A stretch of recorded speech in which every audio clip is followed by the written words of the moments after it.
Welcome to the Straight from the Heart show. I'm Rita Maraz. Good morning, good evening, good afternoon, wherever you are in the world. I'd like to thank you from the bottom of my heart for all your support, your kind words, and your words of encouragement, especially from all my brothers out on the other side of the pond in the US. Big shout out to Shane the Train, big shout out to Terence Freeman, big shout out to Keenan White, who's doing phenomenal work out in Florida. And today I've got one amazing guest, and I'm going to be really biased about this. He holds a special place in my heart because this guy is my twin brother. He's a younger guy than me. He thinks he's more handsome as well, I keep saying. But this guest of mine is amazing. Our story is so similar. And without any further ado, let me welcome you to my show, Straight from the Heart, Mr. David Tang. Wow. Thank you, Atom. It's an honor, and it was very unexpected. Never thought this, and yeah, I do totally agree. You are definitely my twin brother. You like that other half of me that I never knew existed in the world. So this is very exciting but emotional time, and it's my pleasure, brother.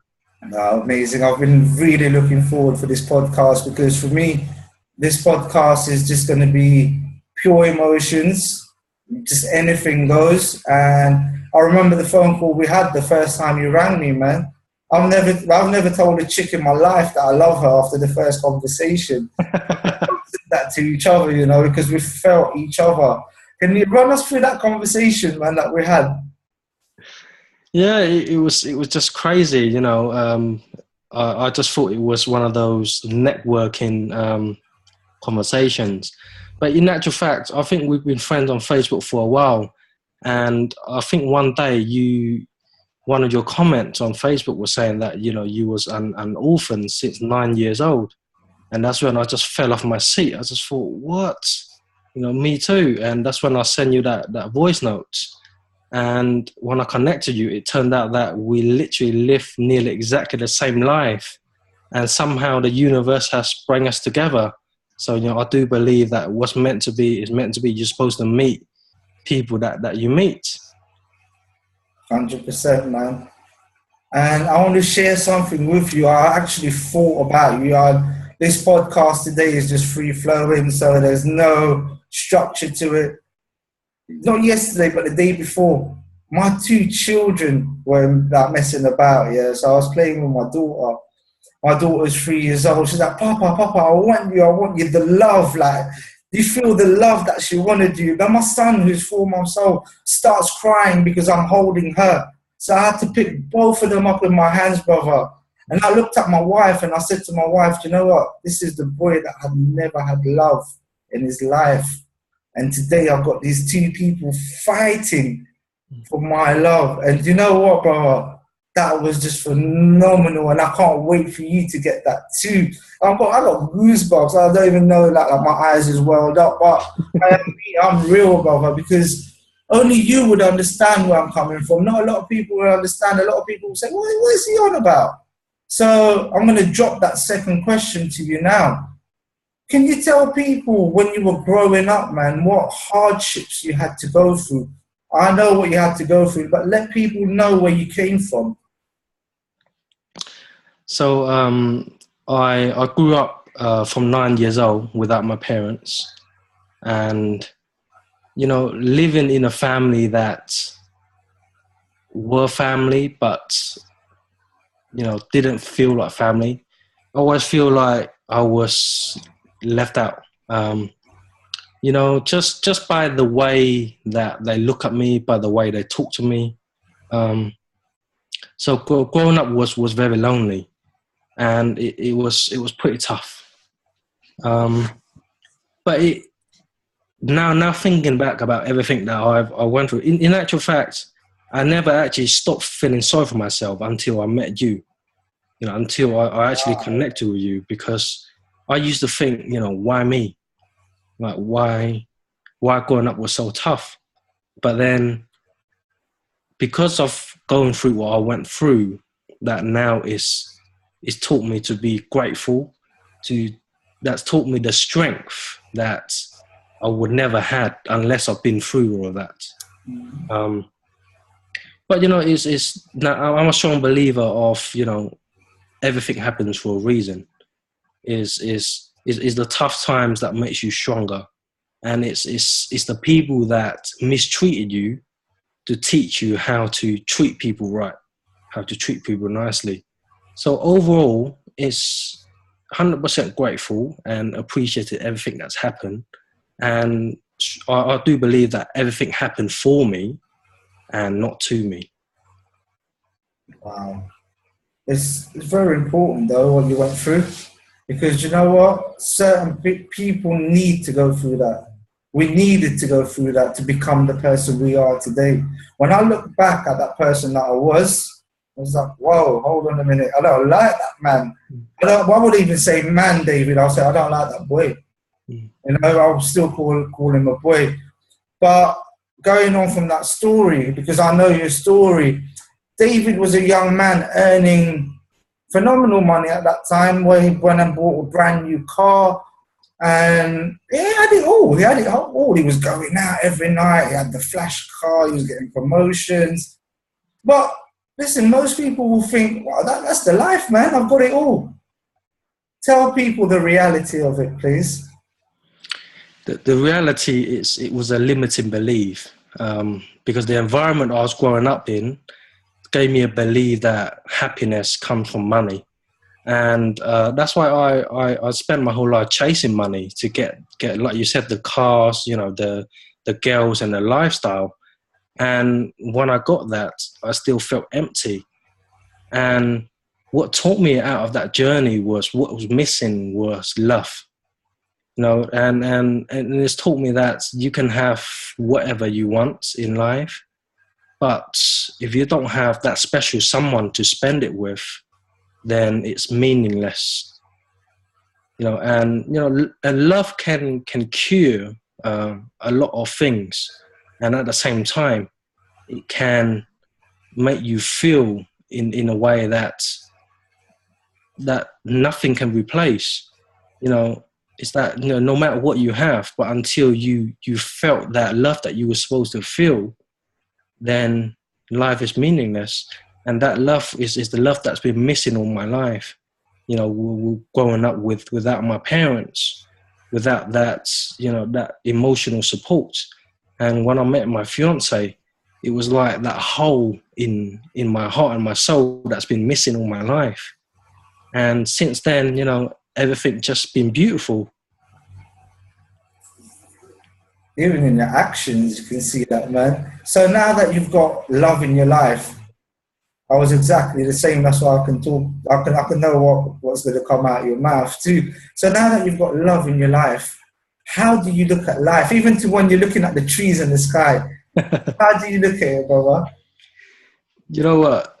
Now I can truly give love like I've never ever given before. You know, which taught me is that you can't give what you don't have.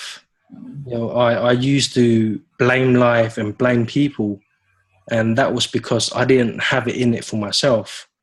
But now that my life is fulfilled, not 100% quite yet, but more fulfilled than it's ever been, then it's given me that inner quality in order to give that to the world and to others. You know, I can truly say that I can even love the people that I used to hate. I can easily forgive the people that I used to hold grudge against, because now I believe that life is beautiful. Life is exactly what your perception, you know, see it as. Wow, and it's important what you just said there, brother, because when I was in that other place, I was bitter. I was vengeful. I wanted to get back. I wanted to get even. And that concept in itself is like, I want to get even with that guy. I want to get even with that person. It's like me drinking poison and expecting the next man to die. It was killing me. And I'm pretty sure you can resonate with that it was killing you. And now also that I've got all this love in my heart, I've forgiven everybody. I love everybody, even the people I I don't even use that word hate no more. I don't like it. And I used to use that so often before. Even people are rude to me. I'm like, you know what? I love you, man. I just love you. Even if I don't say it, it's through my heart. I'm saying it. I'm sending the vibe.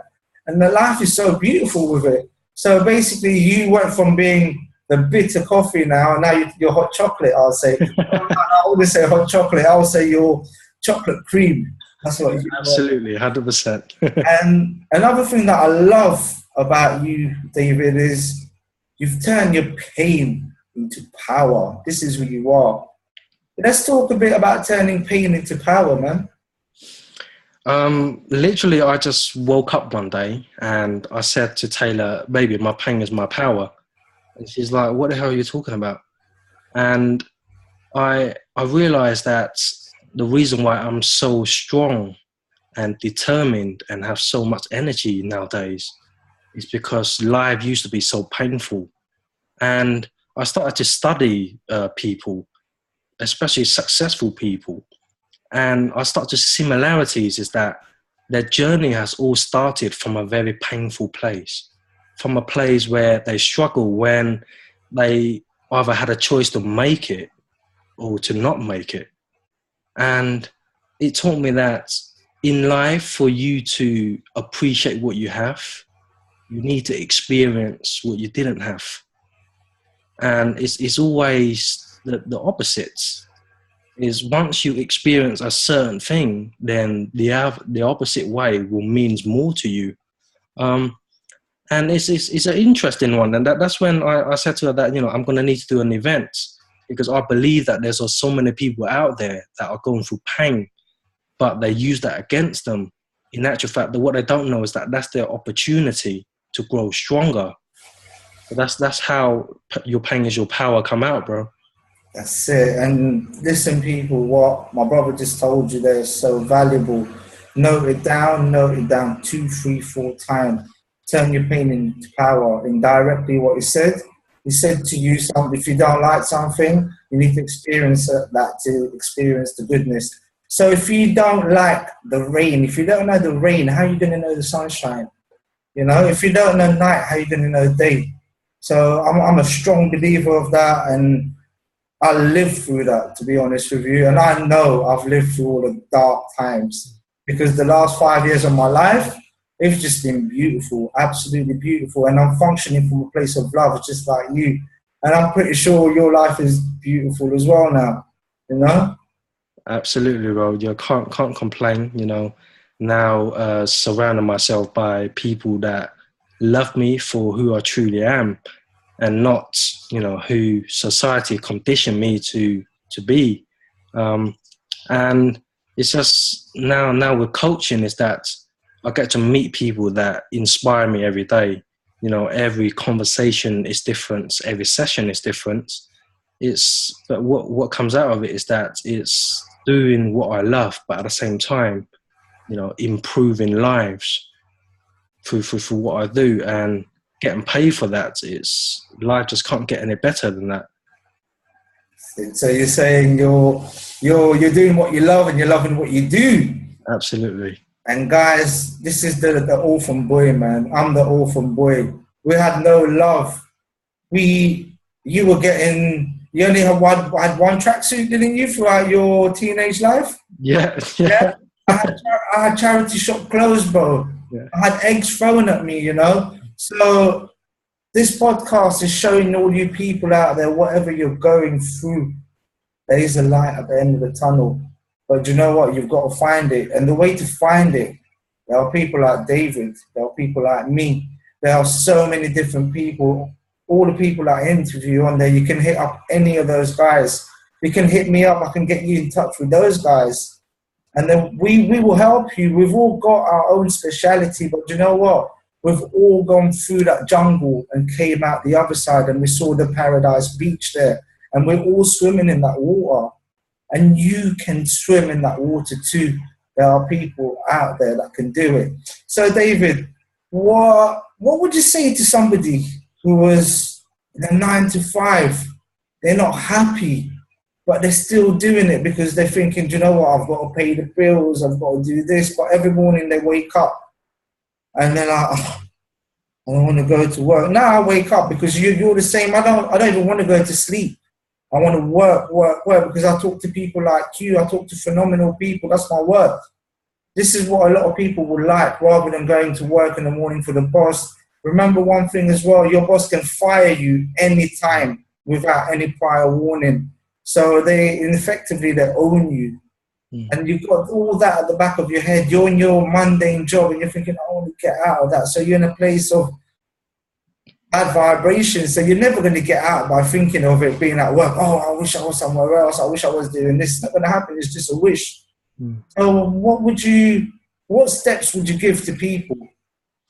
I think the first step people need to understand is that whatever it is they're complaining about, someone out there is wishing for what you have. And so step number 2 is that do the things most people don't, to live the life most people won't. Because what most people don't understand is that to get into a business and not having to work for somebody else, it's moving from 9 till 5, probably to 6 till 12. It's doing 12 to 15 hour shift, because to put your business or whatever it is that you want to do in a place of a lifestyle, you need to put in the hours. And Atom probably understand pretty well about the system, is that we had to work full time and try to build our business on the side, which is pretty long hours, but it will pay off. But here's the thing: what stops most people is the consistency and the determination, because it gets tough, the hours gets long, and they give up, or they just start up their business and it doesn't make enough money, or it doesn't get to the place that they want it to get to, and they give up. But it's the first few struggle steps that's what's going to get you to that lifestyle that you want to live. Powerful. Listen, no one that I've spoken to has ever said this. I always ask this question. What I've just asked has never said what you've said, which is, remember, the life that you're complaining about, somebody else is wishing for that. So indirectly what David is saying, be grateful for what you have. And because I'll go back to this old analogy, is I'm saying, look at I don't have the Prada shoes. But how about the man who ain't got the leg, who ain't got the foot, looking at me saying, do you know what, I wish I had the foot. And then I'm complaining that I ain't got £800 shoes. So you need to start living life a bit, man, I would say, because to me, you're just in that little bubble where it's just like Jarrett Robbins said on my podcast, was like, you get the person in the UK moaning, I didn't get that loan to go to university. But then you go to Australia, even the guys working 50 hours a week is like, I'm happy, mate, because I've got the sunshine, I've got the swimming pool in the back of my house. I'm happy doing it. But then you go to Africa, the little boy in Rwanda, and you're saying, what are you complaining about? Well, I had to hide in the bushes. I watched them murder my mum, my dad, my brother, my sister, my whole village, and I'm the only one who's alive. Doesn't that change your perspective of life? It should do. Because what happens in our Western culture where we are too engrossed in this kind of world. If you want to change your lifestyle, I would say get rid of your TV. Don't watch the news, because all these things are going to keep you restricted. They're going to keep you having your limiting beliefs. They're going to keep you in that narrow frame of mind, because you're not going to open your mind to what's happening in the world. And this is what society wants to happen to you. Look at the schooling system. They've got desk after desk after desk for you to study from the age of 5. But then what happens in the office environment, David? You're sitting in the same conditioning. They're conditioning you early so that you don't break out of the shackles. And when people like me and you are going to talk about this, they're going to say we're anti-education. When was the last time you used Pythagoras' theorem?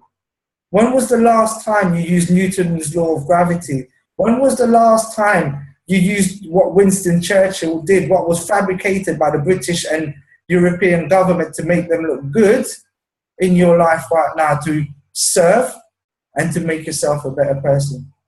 Can you answer that question? Absolutely. We do live in a system that condition us from the education system that you need to get a job and pay tax. And then it's like a circle. But what they don't teach us is, life skills, is how to manage stress, how to deal with relationships. That's why we get the conditions, the mental health conditions such as depression, anxiety, and things like that. Which is why being normal, it could lead to a place where we live with regrets, because we're living in a norm of what people do every day, go work and, pay bills and go home. Which is why, personal development is for me, it's like a secret kind of medicine, I would say, a secret medicine for the illness, such as cancer. It's something that people don't know, but they need to know. It's something that finds your purpose and your mission, and most importantly, it's just to live a happy life.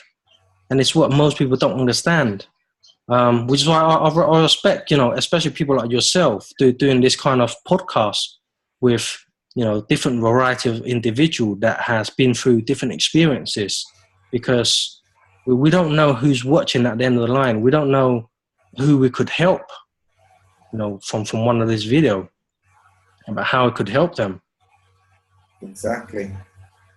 And if we touch one life, as we say, that makes it worthwhile. It's not even about the money. Do you know what I wake up for now, though? I know it's a bit narcissistic probably, but I look at my phone, man, because every day, without a doubt, I get a message from somebody somewhere saying, do you know what, that message you put, that saying you put, that video you did, I've completely forgot about a video that I did 6 months ago. They're telling me about that video. They were going through that point in their life.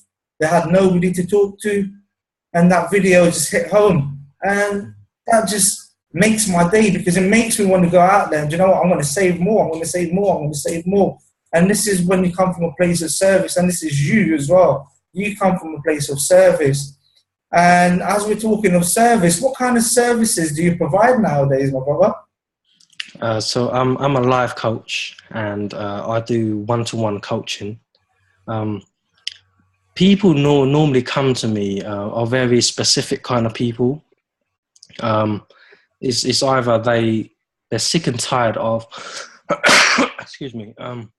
It's either they're sick and tired of their job, and they want to build their business in order to do it full time, or they want to build successful professional and personal relationships. Because how we see it is that it doesn't matter what you do or what you have, if your relationships are not how it brings out the best in you, then there's always a problem. And that's, professionally and personally, because it's the people that you live with, the people that you work with, it's going to bring the best out of you, or, bring the worst out of you. Like they say, success is what you attract by the person you become. And, who you spend time with is who you become. So that's the two main things that I work with people. But what you tend to find is that, so for example, someone comes to me and said they want to make more money. And when I coach them, it turns out that it's actually self-love or self-confidence. So you'd be just surprised about when we think we want something, and there's that limiting belief that hold us back. That's been, buried by something else, but it's more internal than that. So yeah, man, for me, it's all about, live coaching, one-to-one, build that lifestyle, from the foundation of their passion and doing what they love. Exactly, and that gives you so much joy to see somebody go from that level to the next level. And I really like it about you because you're not even talking about let's change the mindset, let's empower this, let's do that tool, that tool. You're talking about people around them. Which a lot of people don't even touch on because what you get, oh, I'll get your business to that level, I'll get your relationship to that level, but it's a whole package, as you know, because you've been in that package that was no good, that broken package, man. I was going ding, ding, ding, ding, you know? And I've been in that package and I'm still not the full package. I will never be the full package because every day I'm learning. Every day I'm learning. And like you said, David, people, picture this. You're 75, 85 and you've died. Your coffin is resting. Don't know what culture people are from, but in the Western culture, we have something called a wake, or your son, your daughter, or somebody, your wife will make a speech. So you're there, and you've started working at the age of 25, got the mortgage, got the car that was supposed to bring you the happiness, the dream holidays that the TV shows you, oh, this is your dream holiday to Paradise Islands, this is what you need to get, the latest gadget, and you're getting all this, and you're still not fulfilled. And then you look back at your life through the eyes of in your coffin, and what are people saying about you? Do you really want to say, you know what, David Tang or you, Tang, was a really hard worker, you know. He worked for that corporation for 40 years and he gave it his all and that's it. Or isn't it better to say that you served the world, you left your legacy, you've left a legacy for your children, you've even left monetization for your children to live on through you. Look at what great people like Michael Jackson, look how much money he's making a year, the man's dead. And that's looking after his family indirectly, even though you're going to be doing that. So what David is saying there, do what you love and find your passion. And he's the man, he's the kind of people that can help you. He's got meetups. He's one guy that I know runs loads of meetups. And can you talk to us about your meetups, David, please, and when they run and stuff like that? So my meetup group is called Stay in Love and Get Rich in London Talks and Networks. I do regular meetups during the week and sometimes at the weekends as well. The purpose for the meetup is to help people that, you know, can't afford to go to seminars and workshops, and, you know, or maybe just curious about personal development. It's a free service that enable them to give them a taster of what it's like, you know, to do certain things. So, such as my first ever one I did was how to stop working for money and make money work for you instead. It was supposed to go on for 2 hours and it went on for about 4 hours. You know, people just staying and talking and talking and talking.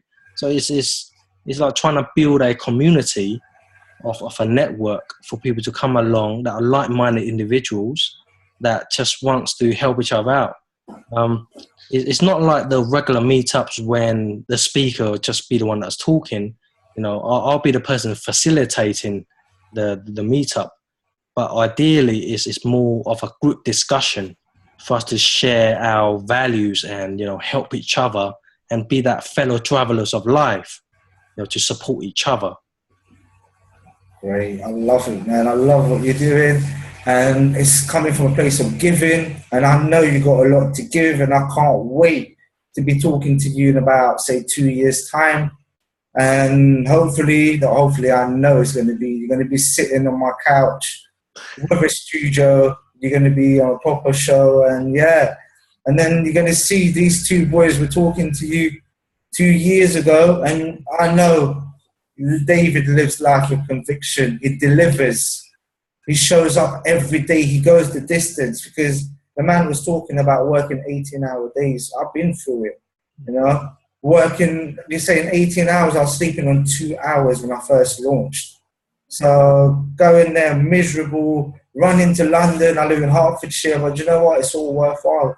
Because when you come out the other side, the people that you have met, the network, the conversation. I'm going to let this show run a little bit more because I've just thought of something that David can talk about. me, I'm a football man. I love Arsenal. And every Saturday and Sunday, whatever day it was, they'll be playing. Or Monday nights as well. We had the FA Cups, we had the Carling Cups. So, and we had Champions League. So it will be me dropping everything for this football team of mine, paying my Sky TV and everything like that. And then when my team lost, I used to get miserable. My mood used to go down. And I used to take it out on my family sometimes. Don't talk to me, I'm not in a mood. I changed the mood in the whole house. My life is no longer like that. And I know my brother was a football man too. He loved his Football Manager. So can you talk about your typical Saturday or your Sunday before you came into the personal development world? What would it be and to what it is now? You know what, the whole football thing, it goes back way back. I think from when I was about 5 years old, the first time I kicked ball in my primary school in Vietnam. And I remember my teachers told me that I'm going to be the next international footballer. And I just had that belief in my head.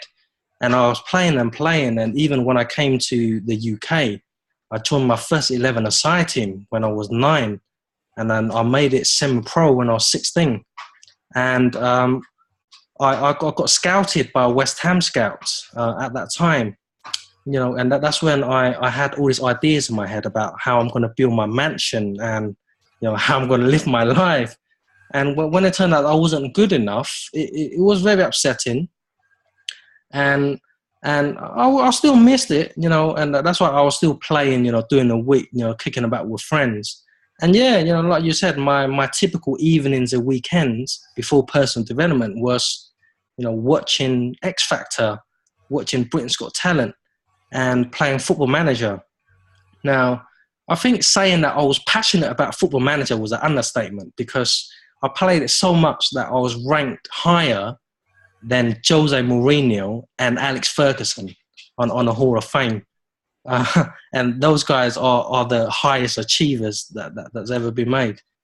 And now, you know, to look back in comparison was that, you know, before life was very normal, but now, you know, now every day is different. You know, now even in the weekend, I could be coaching somebody, I could be, you know, go into a seminar, or this evening, you know, I'm speaking to yourself, when I could be, you know, watching EastEnders like before, for example. So, you know, anyone's life can change, you know, when they change what they do every single day. It's got to be a habit. Mm-hmm. Wow, amazing. And this is why you're on the show. David, I'm going to end the show now. And can you tell people how they can get in touch with you and how they can follow you, and basically if they need anything from you, if you can serve them in any way? Yeah, so I'm on all social media platforms, such as Facebook, Instagram, Twitter, YouTube, and I also have a website. So when you Google David Tang Coaching, most of my stuff will be on the first page of Google. Very easy to get in touch with me. And, you know, just want to say, you know, thank you, Atom, for this invitation. You know, your show, just by the name, you're straight from the heart. I think that's what's lacking in this universe is straight from the heart, because we live in a place where we feel like we have to be a certain person or be in a certain way because of how society conditioned us to believe we should be. But there's not enough of us that just be real. And, you know, like your show is straight from the heart. And I think that, you know, the more of us that are straight from the heart, the more life will become easier, the more this world will become a better place. Thank you. Yeah, you've left me a bit speechless there. Thank you for your kind words. And that's where I function from, and always from my heart, because I felt like when I was growing up, people was just being fake towards me, was doing what they were doing, whatever. But me, I thought, I'm from the heart always. What's the best way to deal with it? Even though I was in my dark place, I was always from my heart. I've always given, but the thing with my heart, I didn't know how to love my own heart. That was the difference. But now I know how to love my own heart. And by loving that own heart, I breathe through my heart now. And that's a different thing. Try breathing consciously through your heart and feel that heart going boom, boom. It's just phenomenal. And you become unstoppable. When I say unstoppable, I'm not saying you're going to go out there and be a billionaire and be ruthless like a lot of people attach success just to monetary gains. Yeah, money does bring happiness, because the people that says money don't bring you happiness, they don't know where to shop. That's what I will say. It does bring you happiness, believe me. And also what people don't realize is that money will enable you to serve more, will serve to a wider community, to around the world globally. And thank you for your words. I'm touched by it. And yeah, thank you for being my guest. I'm going to sign out from straight from the heart. Thank you for tuning in wherever you are in the world. I'm going to say goodbye now, but always, like I said, live well with one another, because if we don't, what is the point? Love you all. Tune in next week. Thank you so much.